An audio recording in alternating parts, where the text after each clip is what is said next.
Hello నమస్తే అండి, welcome back to my channel Vasantha creations.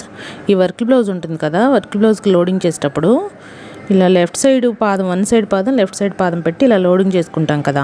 చూడండి, ఇంకా పావు అంగుళం ఖర్చుతోటి ఈ లైనింగ్ క్లాత్ వేసి దాన్ని రివర్స్ తిప్పుతాం. వేరే ముక్కేం జాయిన్ చేయము వర్క్ బ్లౌజ్కి. ఇలా చేసినప్పుడు అలా వదిలేస్తే ఆ ఒక్క కుట్టుతో లోపల ఉన్న లైనింగ్ ఇలా బయటకు వచ్చి కనిపిస్తూ ఉంటుంది మనం వేసుకున్నప్పుడు. అలా కనిపించకుండా ఉండాలి అంటే ఈ లెఫ్ట్ సైడ్ పాదం తీసేసి రైట్ సైడ్ పాదం, వన్ సైడ్ పాదాలు రెండు ఉంటాయండి, లెఫ్ట్ రైట్. లెఫ్ట్ సైడ్ పాదంతో ముందు ఇలా లోడింగ్ చేసుకుంటాము.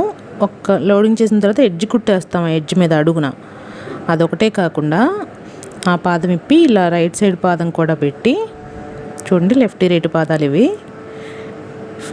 ఫస్ట్ లెఫ్ట్ సైడ్ పాదంతో లోడింగ్ చేస్తాం కదా, తర్వాత రైట్ సైడ్ పాదం పెట్టి ఇటువైపు ఈ అంచుంది కదా వర్క్ బ్లౌజ్కి మనకి ఫస్ట్ బార్డర్, దాని పక్కన